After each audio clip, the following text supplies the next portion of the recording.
Capítulo 3. La milagrosa transformación de Julián Mantle. Yo no salía de mi asombro.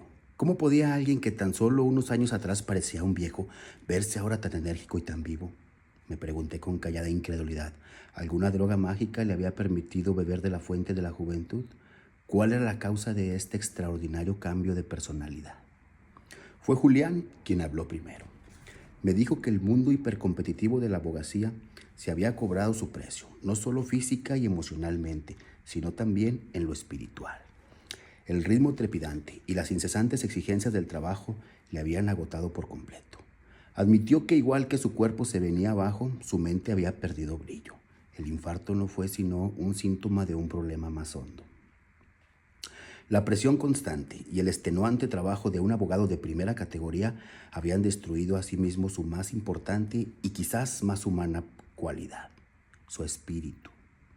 Cuando su médico le planteó el ultimátum de renunciar a la abogacía o renunciar a la vida, Julián creyó ver la oportunidad de oro de reavivar el fuego interior que había conocido de joven. Un fuego que había ido extinguiéndose a medida de que el derecho pasó de ser un placer a volverse un negocio.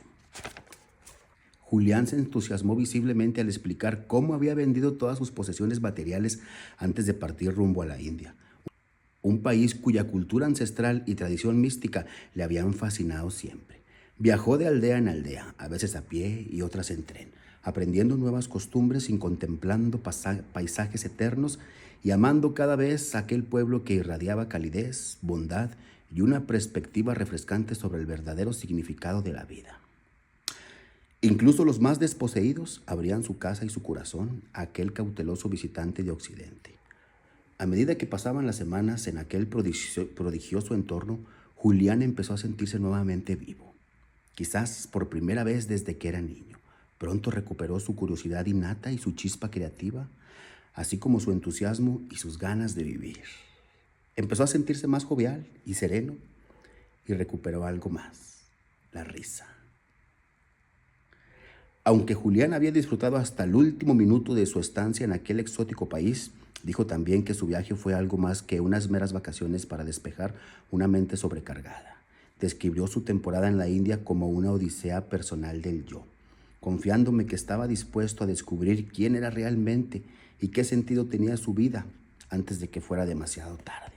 Para ello, su máxima prioridad era seguir el ejemplo de la enorme reserva de sabiduría aportada por aquella cultura y vivir una vida más plena, esclarecida y gratificante.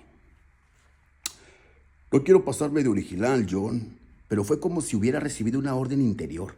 Algo me decía que debía iniciar un viaje espiritual a fin de reavivar esa chispa que había perdido, dijo Julián. Fueron años muy liberadores. Cuando más exploraba, más oía hablar de unos monjes hindúes que habían sobrepasado la centena. Monjes que, pese a su avanzada edad, conservaban toda su energía y vitalidad. Cuando más viajaba, más cosas sabía de yogis longevos que habían conseguido dominar el arte del control mental y el despertar espiritual. Y cuantas más cosas veía, más ansiaba comprender la dinámica que se escondía tras aquellos milagros humanos, confiando en aplicar su filosofía a su propia vida. Durante las primeras etapas del viaje, Julián buscó a conocidos y respetados profesores. Me dijo que todos, sin excepción, le recibieron con los brazos y los corazones abiertos, compartiendo con él todos los conocimientos que había absorbido en sus largas vidas de callada contemplación sobre los más sublimes temas relacionados con la existencia. Julián trató de describir la belleza de los templos antiguos esparcidos por el místico paisaje de la India. Edificios que parecían leales guardianes de la sabiduría de los tiempos. Dijo también que le emocionó la sacralidad de aquellos lugares. Fue una época mágica, John. Yo, que era un leguleyo viejo y cansado, que lo había vendido todo, desde mi Rolex hasta mi caballo de carreras, había metido lo poco que me quedaba en una mochila que se convertiría en mi único acompañante, mientras me imbuía en las eternas tradiciones de Oriente. ¿Te costó dejarlo?, preguntó John, incapaz de contener su curiosidad. En realidad fue muy fácil. La decisión de renunciar a la abogacía y a todas mis posesiones terrenas me pareció natural. Albert Camus dijo una vez que la verdadera generosidad para el futuro consiste en entregarlo todo al presente. Pues bien, eso hice yo. Sabía que necesitaba cambiar, así que decidí escuchar a mi corazón y hacerlo por todo lo alto. Mi vida se volvió mucho más sencilla y plena. En cuanto dejé atrás el bagaje de mi pasado, tan pronto prescindí de los grandes placeres de la vida, empecé a disfrutar de los pequeños, como ver un cielo estrellado al claro de luna o empaparme de sol en una gloriosa mañana de verano. Además, la India es un lugar tan estimulantemente intelectual que apenas pensé en lo que había dejado atrás. Estos encuentros iniciales con los sabios y eruditos de esa cultura exótica no proporcionaron, pese a ser intrigantes, el saber que Julián ansiaba. Las enseñanzas que él buscaba para cambiar su vida le rehuyeron en esa primera parte de su odisea. El primer paso real no llegó hasta que Julián llevaba 7 meses en la India. Fue estando en Cachemira, un místico estado que parece dormir al pie de la cordillera del Himalaya, cuando tuvo la suerte de conocer al yogi Krishnan. Aquel hombre frágil de cabeza rapada también había sido abogado en su anterior reencarnación, como solía decir con una sonrisa poblada de dientes. Harto del ritmo febril que caracteriza la vida de la moderna Nueva Delhi, también renunció a sus posesiones para retirarse a un mundo de extrema sencillez. Convertido en cuidador del templo de la aldea, Krishna dijo que había llegado a conocerse a sí mismo y a saber cuál era su meta en la vida. Estaba cansado de que mi vida fuera como unas maniobras militares, le dijo a Julián. Me di cuenta que mi misión es servir a los demás y contribuir de algún modo a hacer de este mundo un lugar mejor. Ahora vivo para dar. Paso los días y las noches en el templo, viviendo de forma austera pero gratificante. Comparto mis logros con todo aquel que acude a rezar. No soy más que un hombre que ha encontrado su alma. Julián contó su historia a aquel ex abogado. Le habló de su vida de privilegios, de su avidez de riqueza y su obsesión por el trabajo. Reveló con gran emoción su lucha interior y la crisis espiritual que había experimentado cuando la brillante luz de su vida empezó a fluctuar al viento de una vida disipada. Yo también he recorrido ese camino, amigo mío. Yo también he sentido ese mismo dolor. Pero he aprendido que todo sucede por alguna razón, le dijo el yogi Krishnan. Todo suceso tiene un porqué y toda adversidad nos enseña una lección. He comprendido que el fracaso, sea personal, profesional o incluso espiritual, es necesario para la expansión de la persona. Aporta un crecimiento interior y un sinfín de recompensas psíquicas. Nunca lamentes tu pasado. Acéptalo como el maestro que es. Tras oír esas palabras, Julián sintió un gran alborozo. Quizás había encontrado en el yogi Krishnan al mentor que andaba buscando. ¿Qué mejor que otro ex abogado que gracias a su propia odisea espiritual había hallado una vida plena para enseñarle los secretos de una existencia llena de equilibrio y satisfacción? Necesito de tu ayuda, Krishnan. Necesito aprender a construir una vida de plenitud. Será un honor ayudarte en lo que pueda, se ofreció el yogi. Pero puedo hacerte una sugerencia. Por supuesto, dijo Julián. Desde que estoy al cuidado de este templo, he oído hablar mucho de un grupo de sabios que viven en las cumbres del Himalaya. Dice la leyenda que han descubierto una especie de sistema para mejorar profundamente la vida de cualquier persona. Y no me refiero solo en el plano físico. Se supone que es un conjunto holístico e integrado de principios y técnicas imperecederos para liberar el potencial de la mente, el cuerpo y el alma. Julián estaba fascinado. Aquello parecía perfecto. ¿Y dónde viven esos monjes?, le preguntó Julián. Nadie lo sabe, y yo ya soy demasiado viejo para iniciar su búsqueda. Pero te diré una cosa, amigo mío. Muchos han tratado de encontrarlos, y muchos han fracasado, con trágicas consecuencias. Las cumbres del Himalaya son muy traicioneras, Incluso los escaladores más avesados son impotentes ante sus estragos naturales. Pero si lo que buscas son las llaves del oro, de la salud, la felicidad y la realización interior, yo no tengo ese saber. Ellos sí. Julián, que no se rinde fácilmente, presionó al yogi. ¿Estás seguro que no sabes dónde viven? Lo único que puedo decirte es que la gente de esta aldea los conoce como los grandes sabios de Sivana. En su mitología, Sivana significa oasis de esclarecimiento. Estos monjes son venerados como si fueran divinos por constitución e influencia. Si supiera dónde encontrarlos, estaría obligado a decírtelo. Pero, sinceramente, no lo sé. De hecho, no lo sabe nadie. A la mañana siguiente, cuando los primeros rayos del sol empezaron a bailar en el horizonte, Julián se puso en camino hacia la tierra perdida de Sivana.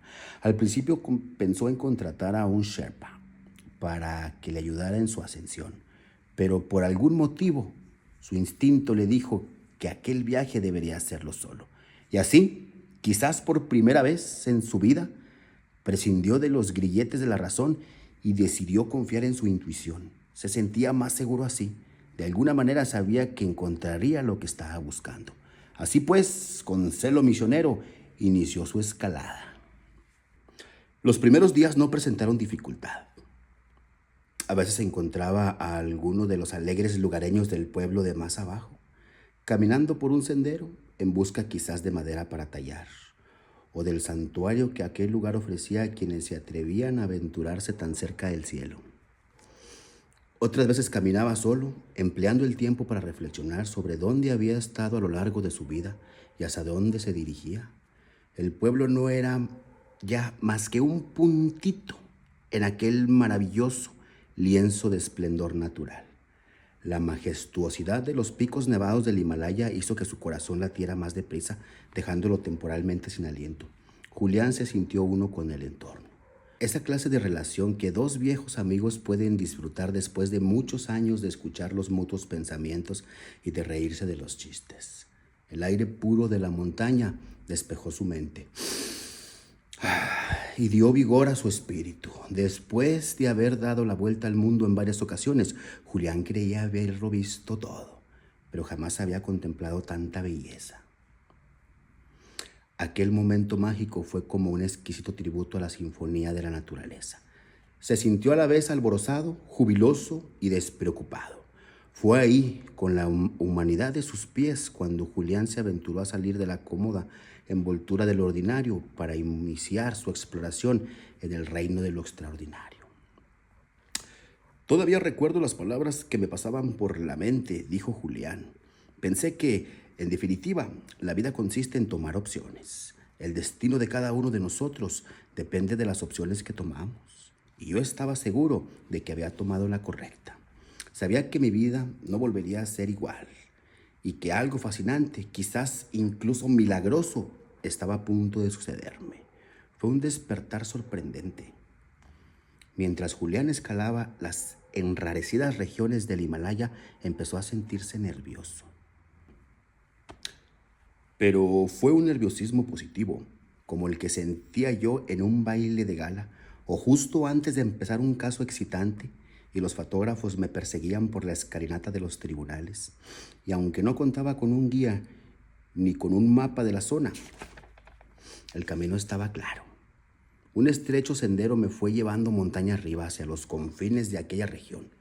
Fue como si tuviera una especie de brújula interior que me iba empujando hacia mi destino. Creo que no hubiera podido detenerme aunque lo hubiera querido. Julián estaba entusiasmado. Sus palabras brotaban como un torrente. 2 días más siguió la ruta que esperaba podía llevarlo a Sivana.